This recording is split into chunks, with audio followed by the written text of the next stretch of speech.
This is a woman who could make a room fall silent with her beauty, or so it was often claimed.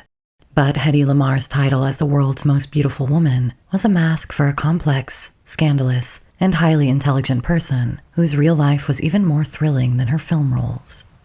A Jewish exile struggling with typecasting, a genius inventor who designed technology that allows this video to exist at all, the star of an outrageous nude film, and even at times, a petty criminal.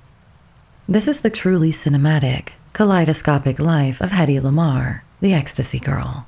Welcome to Hollywood Mysteries.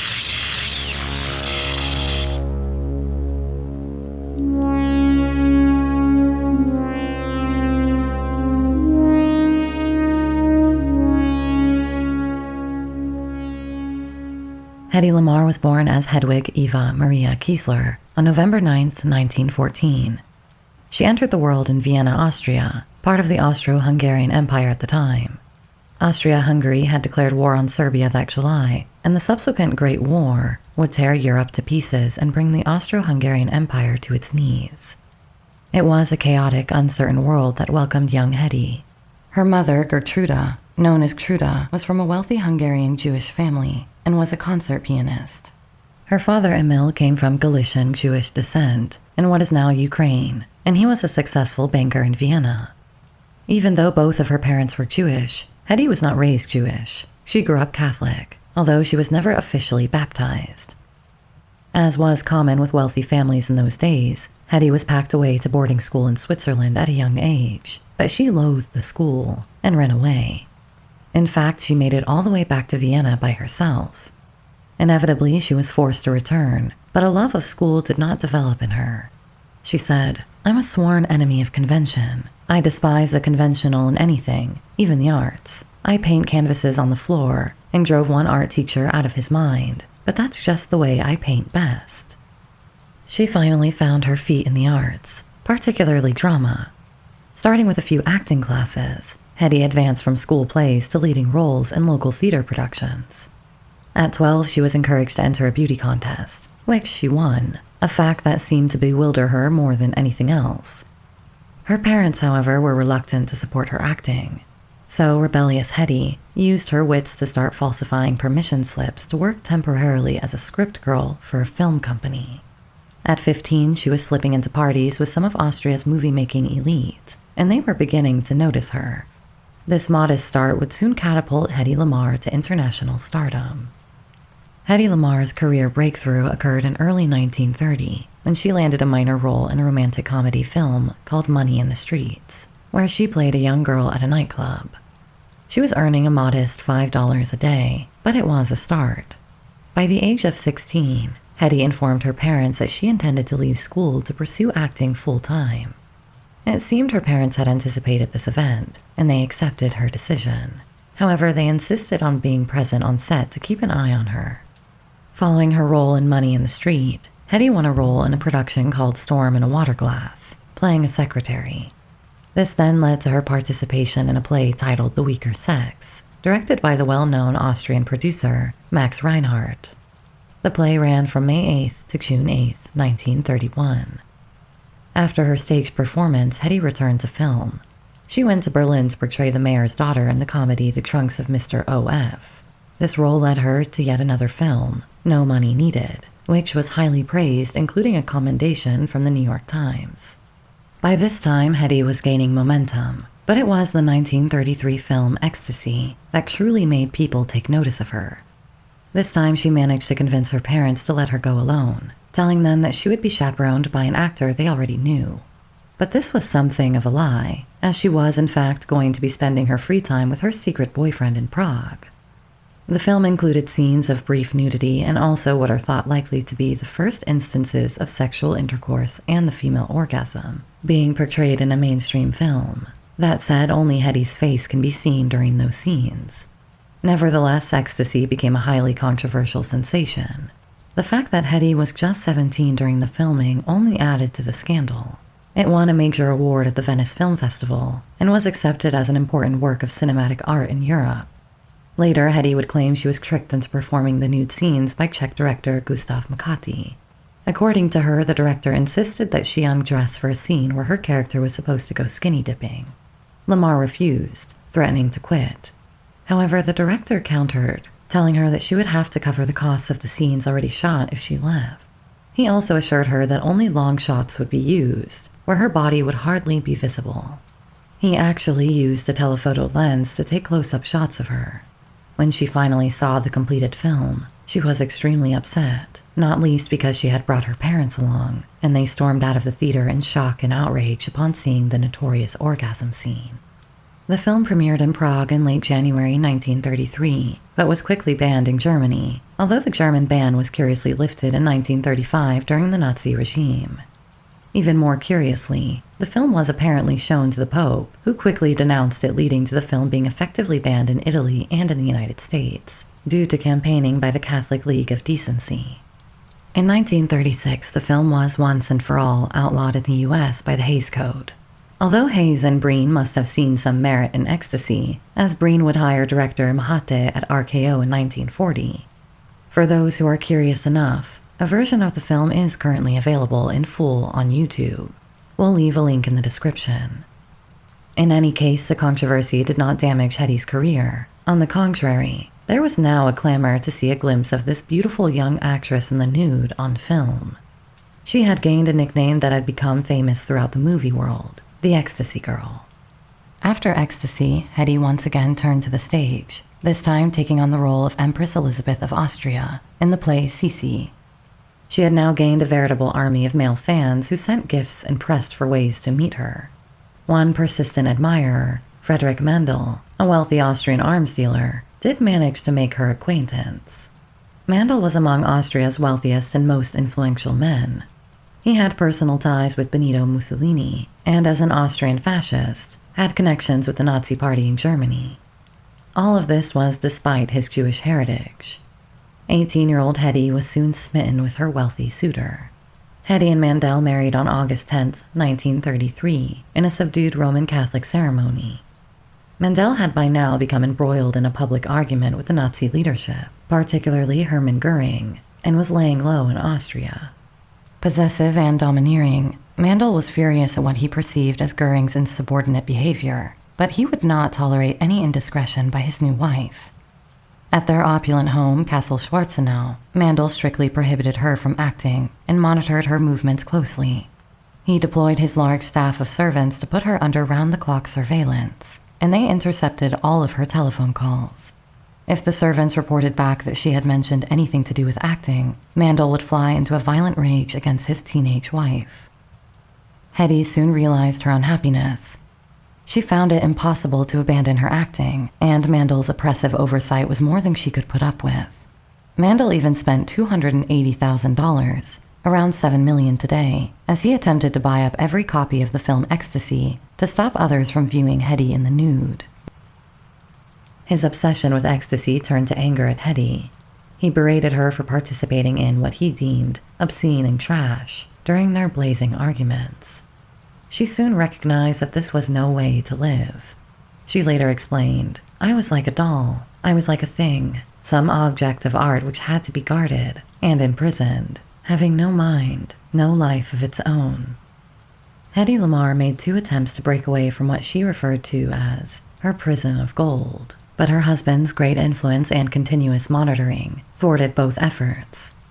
One afternoon, a devastating event occurred. Lamarr's father passed away suddenly from a massive heart attack. Lamarr mentioned that after losing her father, she wore only black and couldn't stand to see any other color. She found it impossible to look at herself in the mirror, or even face other people. She said, "I am not ashamed to say that no man I ever met was my father's equal, and I never loved any other man as much." Knowing she couldn't pursue her acting or lead an independent life while under Mandel's strict control, Hedy began planning her escape. In the summer of 1933, Hedy was already contemplating her departure. It wasn't until 1937, however, that she managed to break free. She knew Mandel's furious temper and power would make it near impossible for her, so she would have to sneak away. In Lamarr's account, she watched the behaviors of a maid similar in height to her, and one evening drugged her and stripped her out of her clothes. Lamarr then disguised herself as the maid and escaped from Mandel's castle. This tale is thrilling but may not be entirely accurate. It's plausible that she shaped a version that toned down the more controversial aspects of her departure from Mandel. According to a different account, Lamarr persuaded her husband to allow her to wear all her jewelry to dinner, after which she escaped from the back of the restaurant wearing a small fortune in stolen jewels. This version of events is believed to be more truthful, a fact that Lamarr ultimately partially admitted. Lamarr later changed her story, explaining that after a quarrel with Mandel, she packed her bags. She filled her luggage with as many furs and jewels as she could, aware that she wouldn't be allowed to leave the country with a large amount of cash. Whatever the real truth, once free, she headed to a train station and set off for Paris to file for divorce. Mandel's disagreements with Goering would intensify over time. Following Anschluss in 1938, where Germany and Austria were unified, his property was seized and he was forced to give up ownership of his arms company.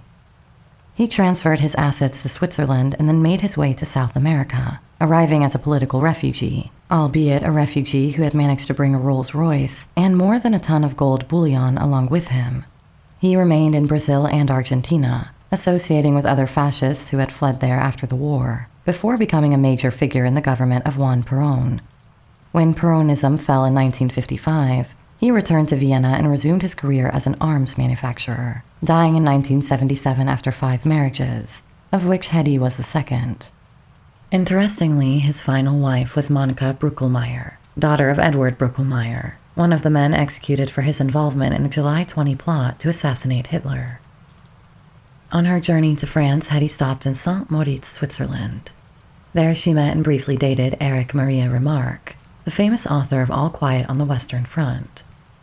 The affair ended by the summer of 1937, and Hedy began to consider her next move. During a dinner conversation with friends, the discussion shifted to Louis B. Mayer, who was reportedly in London at the time. Hedy decided to travel to England to meet Mayer herself.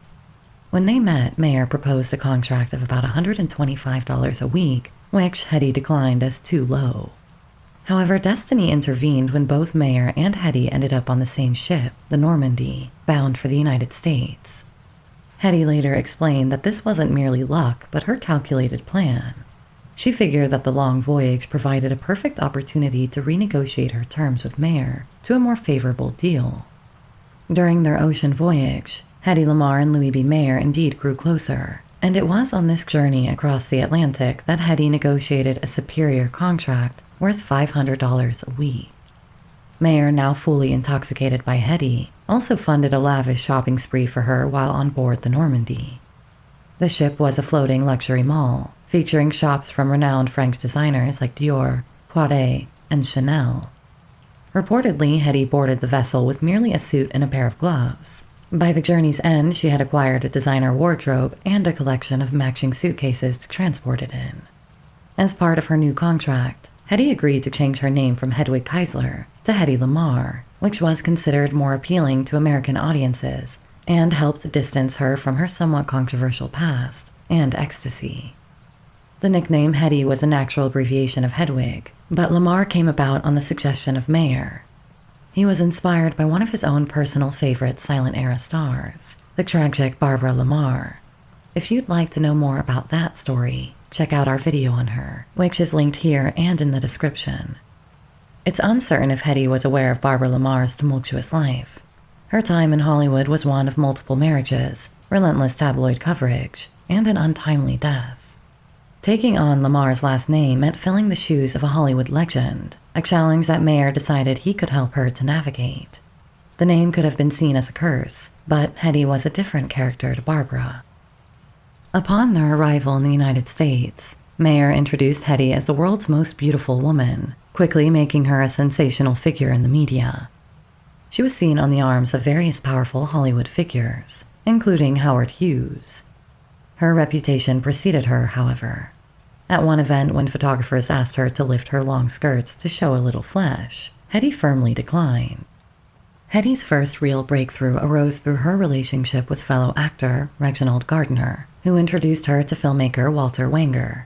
Wanger, busy with the production of what would turn into the hit film Algiers, saw potential in Hedy and cast her in the movie.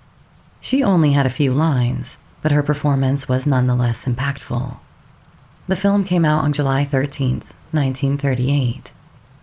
A critic of the time said, Best of all is the smoldering, velvet-voiced, wanton-mouthed femme fatale of Algiers. Black-haired, hazel-eyed Viennese actress Hedy Lamarr, Hollywood name Hedy Lamarr. Her coming may well presage a renewal of the sultry cinema of Garbo and Dietrich. Indeed, Hedy Lamarr needed only a glance to mesmerize the world. Following the success of Algiers, Hedy had not only risen to stardom, but also had begun to make serious money. This financial independence was evident in the fall of 1938, when she bought a grand home in Beverly Hills. Unlike Castle Schwarzenau, this Californian castle offered her the freedom to move as she wished. Louis B. Mayer was already planning bigger things for his new protégé. He stressed the importance of Hedy proving her acting abilities beyond her beauty. He had invested heavily in her and did not want another flash-in-the-pan actress. Mayer bluntly advised her, "Your next picture must be an artistic triumph, a picture that will make Algiers look small. We are now going to give you the biggest stars, the finest writers, and the most talented directors." Hedy Lamarr's personal life also changed as she began dating screenwriter Jean Markey. Markey, previously married to the famous actress Joan Bennett, was well known in Hollywood. The couple first met at a movie premiere for a film written by Markey. Hedy enjoyed Markey's company so much so that she agreed to see him again the next day. Their date extended into an adventurous day trip across northern Mexico, where Hedy was stunned by the region's natural beauty. They spent the day soaking up the sun, attending a bullfight, and enjoying a game of high-a-lie. After such an eventful day, Markey, seizing the moment, playfully proposed to Hedy, saying, "Hey Hedy, let's get married and really make it a full day." She agreed. Even before their wedding, the couple was planning their future together. In February 1939, they purchased a new house and rented out Hedy's previous home. They married on March 4th, 1939. This rapid marriage inevitably led to rumors suggesting that Hedy was pregnant. These rumors were compounded by the peculiar circumstances surrounding the supposed adoption of Hedy's son, James. The adoption process began in October 1939, shortly after her marriage to Markey, and many thought she might have adopted her own son to cover his illegitimacy. Bizarrely, this scenario is very similar to the one that occurred in the life of her namesake, Barbara. In 1961, during a routine security clearance, the U.S. Air Force accessed James' original birth certificate. It listed him as James Lamarr Loder, the son of Hedy Lamarr Markey and John Loder, a well-known British actor. This document implies that Hedy may have had an affair with Loder, became pregnant, married Markey, and later, along with Markey, formally adopted the child. Then, to complicate matters further, Loder would adopt James as his son when he and Lamarr married later on. Journalists have confirmed the authenticity of the birth certificate with the issuing agency, and James himself acknowledged its legitimacy.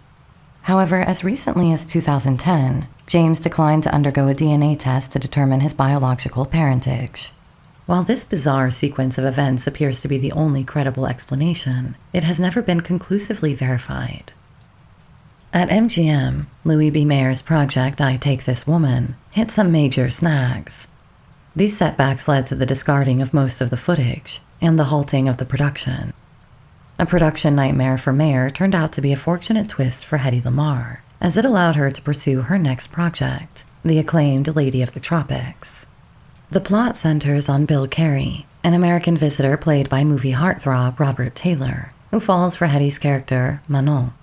While the film generally fared well, not everyone was impressed with Lamarr. For instance, a review in Photoplay noted, "It's still a moot point whether or not it makes any difference. That Hedy Lamarr can't act worth a tinker's expression of irritation. This film follows the only possible formula, lush atmosphere, good acting support, and fine photography, while she looks beautiful." Following Lady of the Tropics, Hedy was now ready for the resurrected version of I Take This Woman. Mayer had managed to salvage the project by rearranging the cast and retaining Spencer Tracy as the lead. Given Tracy's reputation, it was hardly surprising that there were rumors of an affair between Hedy and Spencer. Both actors denied any romantic involvement, though. In fact, Tracy found Hedy a tad too prim and proper for his liking. Nevertheless, they completed the film, and I Take This Woman premiered in January 1940. Even with the major reshoots, it did not perform as hoped and was met with negative reviews. While the poor box office performance of her films was disheartening, Hedy had other brewing troubles back at home. After completing her recent project, severe arguments surfaced between her and her husband. By the summer, the couple had separated, with Hedy citing cruelty as the reason. Their divorce was finalized on October 3, 1940. Now single, Hedy took on the role of a solo parent to James. However, her custody of James was threatened as she reported that the Children's Society, from where James was reportedly adopted, was trying to reclaim him. This custody battle played out in the tabloids, and the media was largely supporting of Hedy. They portrayed her as a committed mother fighting to keep her son. Following this, Hedy began filming Boomtown. In the film, she played Karen Van Meer, a savvy oil businesswoman, entangled in a love triangle with characters portrayed by Spencer Tracy and Clark Gable, with Claudette Colbert as their mutual love interest. By this point, Carole Lombard had adopted a round-the-clock surveillance strategy to try and curb her husband Gable's notorious roving eye. Lombard was particularly threatened by Lamarr and never let the pair out of her sight on set. Boomtown did well at the box office, though critics were not too kind to Hedy. One critic wrote, "Boomtown is not so much a picture but a series of personal appearances. Stripped to a suit of balbriggan underwear in one scene, Clark Gable reveals a paunch. Fully clothed throughout, Hedy Lamarr still reveals nothing at all." Hedy then began work on Comrade X, alongside Clark Gable again, this time with the absence of Gable's wife. The two actors developed a more natural and relaxed working relationship. In this wartime comedy, Hedy used her exotic accent to her advantage, portraying Golubka, a Russian cable car operator who masquerades as a man named Theodore because the Workers' Council restricts the job to men. Clark Gable played McKinley Thompson, a journalist who doubles as a secret spy known as Comrade X. The year 1941 was one of the most important in recent world history, as the United States entered the war, but it was also a turning point for Hedy Lamarr. Her first project was a little underwhelming. She starred opposite James Stewart in the movie Come Live With Me, which was something of a flop. Hedy Lamarr's next major film was the light-hearted Ziegfeld Girl, where she portrayed Sandra, a prospective dancer for Broadway legend Florence Ziegfeld. The film was a success, yet Hedy was growing tired of being typecast in roles that offered her limited dialogue and depth. In fact, her mind was restless and becoming bored by the limited and often plain, silly films she was appearing in. Being rolled out to the world as a great beauty or a screen goddess was of little interest to her. She said, "Any girl can be glamorous. All she has to do is stand still and look stupid." Her life and demeanor away from the cameras during those years were nothing like her on-screen persona. She often felt lonely and homesick. She was unhappy being stared at and photographed in public. Whenever someone asked for an autograph, she questioned why anyone would want one from her. In response to her growing boredom and unhappiness, Hedy revisited her childhood passion for inventing. She had always been a tinkerer. She had frequently amazed her father with various gadgets she had built. In adulthood, she had continued this self-taught hobby and had already secured several patents. They included an improved traffic stoplight and a kind of Coca-Cola bouillon cube. The latter could be dropped into a glass of water, transforming it into a refreshing and carbonated glass of Coke. Unfortunately, it had all of the flavor of a glass of Alka-Seltzer. This one didn't quite catch on. Still, she could often be spotted between takes working on her latest invention. The attack on Pearl Harbor in late 1941 and America's subsequent entry into World War II heightened her interest in technology and invention. Knowing that radio-controlled torpedoes were a new wartime technology, Hedy started to explore ways to disrupt their signals. She teamed up with her friend, the composer George Antheil, who shared her curiosity about the possibilities of this new technology. Antheil was an avant-garde composer who had already begun experimenting with synchronizing note-hopping in a piece titled Ballet Mécanique. His system involved synchronizing multiple player pianos with multiple identical player piano rolls. Lamarr and Antheil saw the potential for using a similar system for radio frequencies, which, if miniaturized, could be applied to weapons. They presented their idea to the National Inventors Council, and this led to a meeting with Samuel Stuart Macone, professor of electrical engineering at Caltech. Together, they developed a novel radio guidance system for torpedoes that utilized multiple frequencies instead of a single one. This hugely enhanced the security of the signals, and making it difficult for enemies to detect and therefore intercept them. Their collaborative efforts resulted in a patent in 1942. However, the U.S. Navy overlooked the significance of their invention. In fact, they condescendingly told Lamarr to focus on a role more befitting to a celebrity, such as touring the country to sell war bonds. It would take several years before the Navy recognized the true value of their work. If they had adopted this tech earlier in the war, it could well have given the Navy a massive advantage in naval engagements in both of the main theaters of the war. The fundaments of this technology would be developed over the coming decades, and are the partial basis for universally used modern technology, such as those which provide security for things like Wi-Fi, GPS, and Bluetooth. "Inventions are easy for me to do," Lamarr said. "I don't have to work on ideas. They come naturally." By 1942, Hedy's personal life was in upheaval once more. It was during this year that she resolved the remaining issues regarding the permanent custody of James. This was also the time when Hedy's mother arrived from Britain. Her mother had been living as a refugee there following the Nazi annexation of Austria. Hedy then became engaged to George Montgomery in the spring of 1942. However, the engagement was short-lived, and by May, Hedy had returned the ring to George. Shortly after, she began a relationship with French actor Jean-Pierre Aumont, who had also escaped from France following the German invasion. The intensity of the early love affair was unsustainable for both, and Aumont later described Hedy as too erratic for his liking.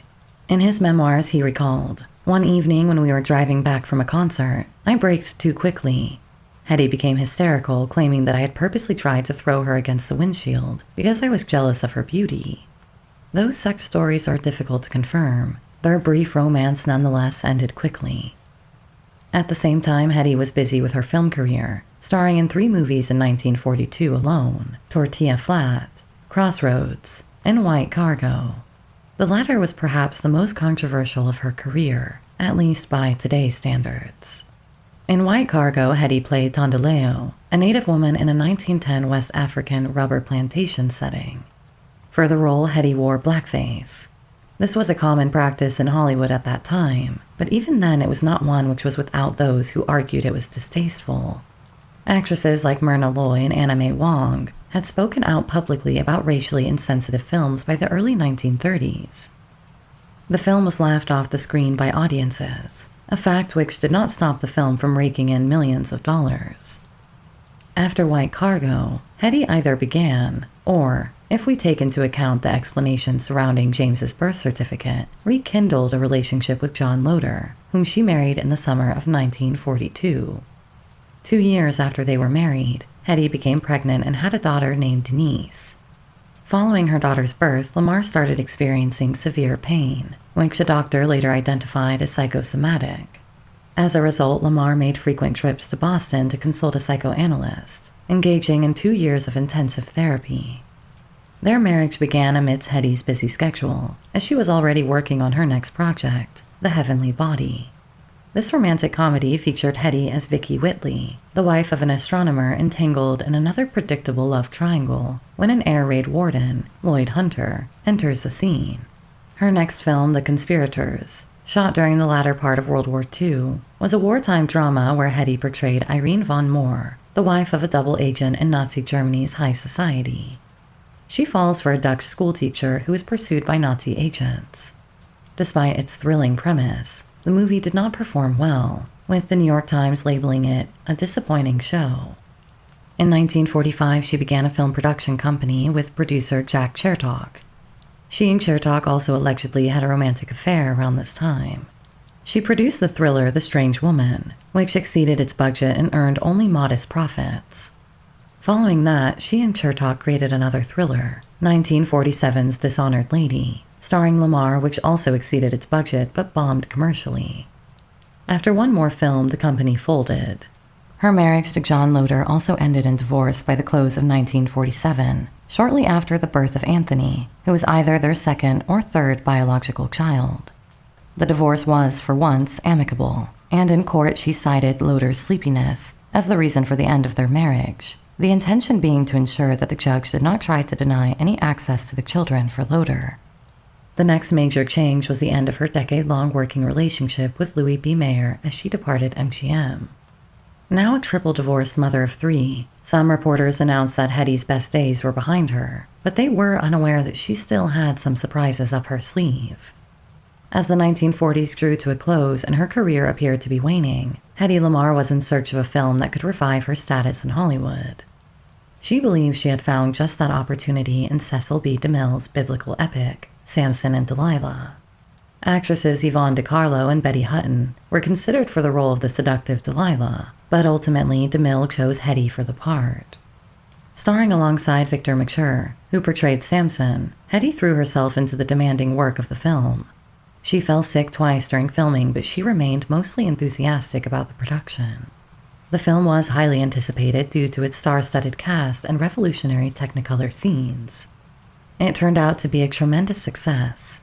It not only vindicated Hedy, but also DeMille, silencing critics who had earlier dismissed the movie as merely an expensive Sunday school tale. Released in late 1949, it received widespread acclaim as one of the biggest films of all time. A reviewer from Photoplay wrote, "As Delilah, Hedy Lamarr is treacherous and tantalizing, her charms enhanced by Technicolor." After the success of My Favorite Spy, in which she starred opposite Bob Hope, Hedy took a hiatus from filmmaking to spend time with Swiss musician and band leader Ernest Stauffer. Stauffer, who had met Hedy back in 1944, was running a successful nightclub in Acapulco named La Perla. During the early 1950s, Hedy contacted him unexpectedly, saying she was in Acapulco and wanted to meet up. Stauffer happily agreed to take the glamorous movie goddess out on a date. Their relationship quickly escalated, and by the summer of 1951, Hedy and Stauffer were married. Hedy then moved to Acapulco with her children, setting up home with her new husband. However, the children struggled with the new environment, finding it hard to adapt to the local weather and climate. Reluctantly, Hedy decided to send them to a private boarding school in San Francisco, which meant she would only see them during holidays. Meanwhile, it turned out that Stauffer was extremely jealous and prone to violence. Lamarr said that at first she found this danger exciting, but soon began to grow fearful of his raging temper. By now, Hedy's adopted son James was entering adolescence and found the changes particularly tough. A teacher at his school, Ingrid Gray, noticed his struggles and began to take an active role in his well-being. James formed a close bond with Ingrid and her husband, and eventually Ingrid welcomed him to live in her home during his school terms. James later recounted that his mother was extremely upset by this arrangement, feeling betrayed by him looking for the guidance and affection he needed with another family. Hedy decided to cut her teenage son out of her life following this development. He described the end of their relationship, saying, "The last I saw of my mother as a child would have been when I was about in 5th grade. I tried to write to her, but the letters were returned.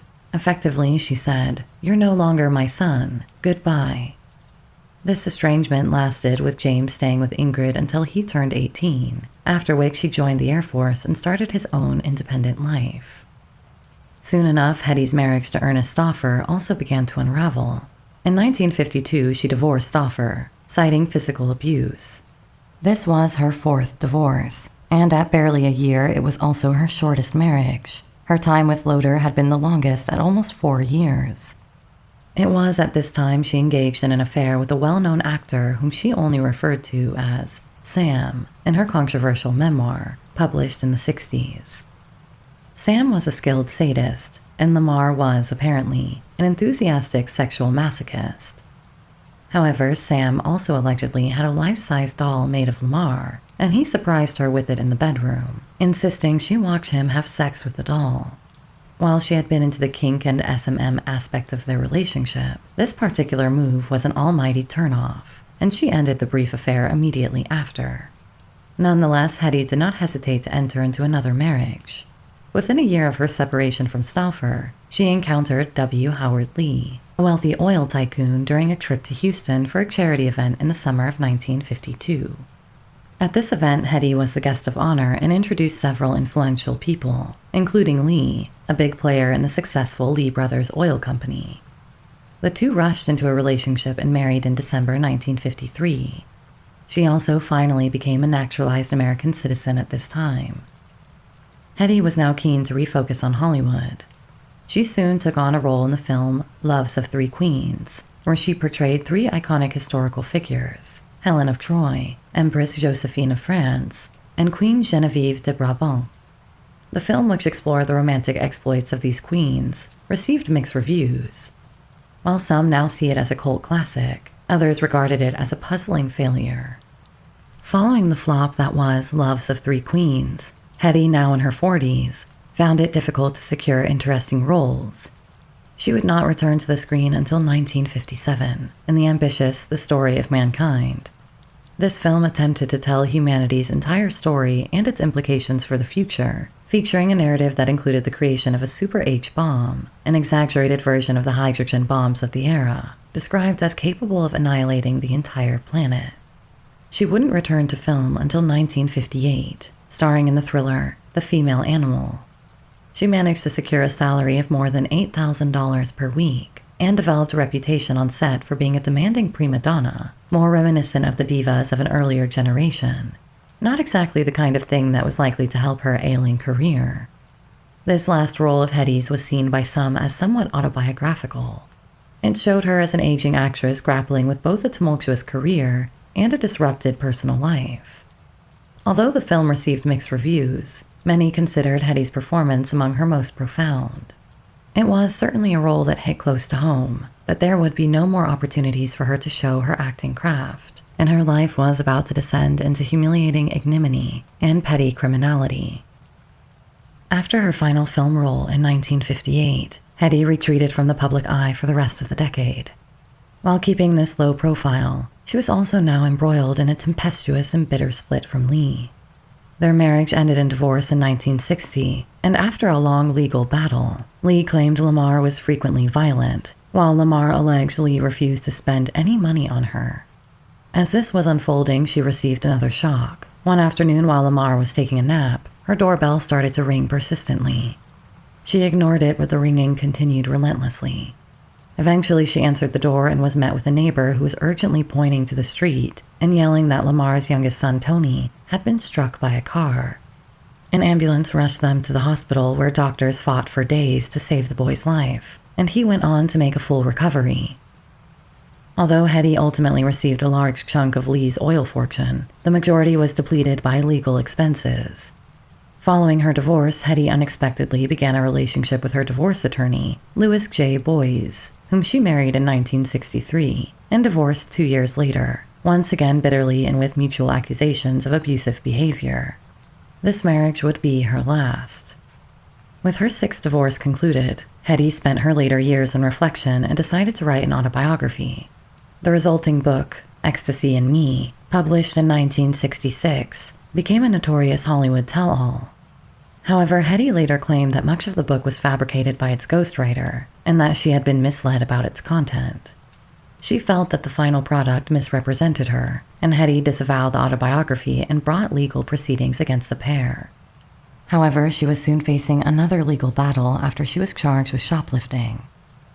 It seemed implausible that such a renowned and glamorous star, accustomed to a life of luxury, would be caught in such an incident. Hedy insisted it was all a misunderstanding, a bizarre twist of events that ballooned out of proportion. The trouble began on January 27, 1966. Hedy, feeling under the weather, received what her doctor claimed was a vitamin injection intended to boost her health. Unfortunately, the injection didn't seem to work as expected, and soon after leaving the doctor's office, Hedy was seen swerving her vehicle and feeling faint. A patrol officer noticed and pulled her over on suspicion of driving under the influence. Hedy managed to convince the officer that she was capable of driving, and he allowed her to continue on her way. Her next stop was the May Company department store, where she met her then-manager, Earl Mills. While Mills momentarily stepped away, Hedy started shopping, believing she had given him a signed blank check to handle the payments. Unbeknownst to her, she was being watched by Helen McGarry, an undercover store detective who observed Hedy placing various items, including birthday cards, a large number of women's panties, and makeup into her shopping bag. When Hedy exited the store without paying, McGarry confronted her and escorted her back inside. Despite Hedy's insistence that she intended to pay, the situation escalated when the store called the police, and Hedy was arrested. Thanks to quick action by her legal team who posted her bond, she was soon released. The following day, she held a press conference meant to promote an upcoming horror film she was supposed to be working on, called Picture Mommy Dead. But no one wanted to talk about the film. The focus shifted abruptly to the shoplifting charges. The incident had become a media storm, and instead of discussing the film, reporters bombarded a clearly anxious Hedy with questions about the arrest. Amidst the flashing cameras and pointed microphones, reporters asked, "Did you steal those items?" And even more embarrassingly, "Are you broke?" Attempting to prove her financial stability, Hedy showed them checks totaling about $14,000, arguing, "It's ridiculous that I would shoplift if I had that much money on hand."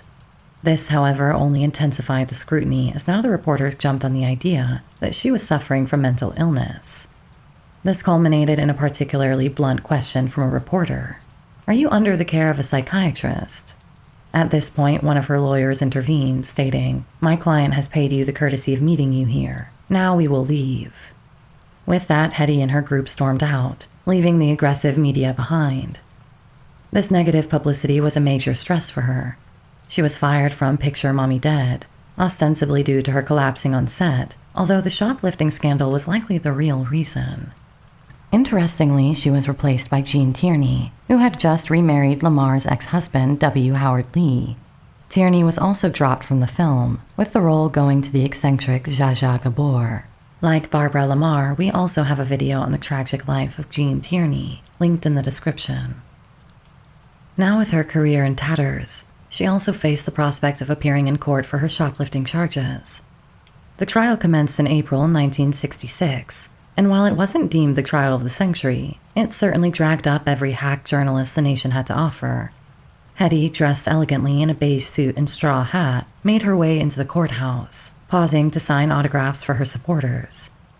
In court, her legal team argued that the incident was a misunderstanding caused by recent stresses in her life, leading her to unintentionally leave the store with items she hadn't paid for. They also suggested that Helen McGarry, the store detective who detained Hedy, had deliberately targeted her. The prosecution maintained that Hedy had intentionally stolen the merchandise. Ultimately, the jury, feeling sympathetic towards Hedy, acquitted her of the charges, clearing her legally but not necessarily restoring her public image. After the shoplifting scandal and being dropped from See Mommy Dead, Hedy became a frequent subject of ridicule in Hollywood. One famous instance was a parody film made by one of Andy Warhol's protégés, titled Hedy Goes Shopping. The film featured actor Mario Montez, impersonating Hedy, engaging in exaggerated shoplifting, and even receiving a facelift in a satirical portrayal that was arguably in poor taste, especially considering Hedy's recent troubles. Meanwhile, Hedy had ongoing legal issues surrounding her autobiography. In late 1966, she sued the publisher Bartholomew House for $9.6 million, accusing them of publishing false, scandalous, and vulgar content. Although the ghostwriters Leo Guild and Cy Rice had based their work on extensive interviews with her, Hedy's lawyers argued that they had distorted her words to an extent that grossly misrepresented her life and character, far exceeding what was factual or appropriate. The judge, after reviewing the content of Hedy Lamarr's controversial autobiography, described it as filthy, nauseating, and designed to exploit the worst instincts of human beings. However, he concluded that there wasn't sufficient legal basis to issue a cease and desist order against the publisher. In a move that was strangely reminiscent of her first husband's behavior, she tried throwing money at the problem and attempted to halt the distribution of what she claimed was a largely fabricated portrayal of her life. This was unsuccessful, and if anything, the legal case only ignited interest among the public further. The book became a New York Times bestseller by the end of 1967. This ongoing drama and public scrutiny led Hedy to increasingly withdraw from public life. Hedy moved from California to a modest apartment in New York in the fall of 1968. She made a few rare television appearances during this period, including on The Dick Cavett Show in 1969 and on The Merv Griffin Show in 1969 and 1970. Beyond these brief appearances, Hedy Lamarr virtually vanished from public view.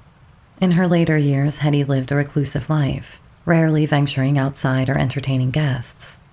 She spent much of her time watching old films from her Hollywood career and occasionally voiced her grievances through legal actions, such as the optimistic 1974 lawsuit she filed against Mel Brooks for using her name in his comedy, Blazing Saddles. Hedy moved to Florida in the 1980s, attracted by its warm climate and beaches, attempting to live quietly. She refused to meet anyone in person, including her own children, and resorted to maintaining contact exclusively by telephone. She had suffered greatly as age had ravaged her once stunning beauty, and became an enthusiastic proponent of plastic surgery in middle age. She even proposed new techniques for her surgeons to try out. However, many of these surgeries were botched or did not age well with her, and she became highly reclusive to disguise her appearance from the world. She was further disrupted in August 1991 when she faced new shoplifting charges for stealing items worth a mere $21.48. In her handbag were unpaid-for eye drops and laxatives. Having perhaps learned a lesson about the nature of negative publicity, this time she pleaded no contest and was able to avoid a court appearance, after promising not to break any laws for a year, a rather favorable deal. Her later years also brought some redemption regarding her contributions to technology. In 1997, the Electronic Frontier Foundation awarded Hedy for her technological contributions. Although she did not attend the ceremony, her son Tony accepted the award on her behalf and played a recorded message from her expressing her pleasure that her work was finally being acknowledged and used for good. She had also spoken of her desire to see the 21st century and set herself the goal of making it to the year 2000. She achieved her ambition, but only just. Hedy Lamarr passed away on January 19, 2000, at the age of 85. Her ashes were removed by her son Tony, back to Vienna, and were scattered in a forest. Most of her substantial fortune was left to Tony and Denise, but her estranged son James received nothing. However, following that discovery of his real birth certificate, which shockingly revealed he was of the same parentage as Tony and Denise, he filed a lawsuit for $3.3 million. His siblings countered that his biological status was not only unproven, but also irrelevant as their mother had chosen not to include him in the will due to their estrangement. In the end, he had to settle for a $50,000 settlement. Her legacy is a truly original mix of high glamour, media scandal, and brilliance in a field which would normally be considered in a different universe to a Hollywood actor. At the end of her life, she felt the recognition for her technological innovations had brought her a sense of peace and a feeling she had contributed something to the world. But her screen roles also brought a presence that was also truly unique, exotic, and thrilling to audiences, especially during her peak years. We hope you enjoyed this look at Hedy Lamarr. We've got plenty more to come, but why not check out our store in the meantime? Otherwise, we have many benefits to becoming a YouTube member, or the equivalent tier on Patreon. For $3 a month, you get our weekly Hollywood Histories essay, which explores some of the stranger and less well-known aspects of Tinseltown, such as the Soden House, the Gentlemen Prefer Blondes protest, and many more. Thanks for listening. Sweet dreams.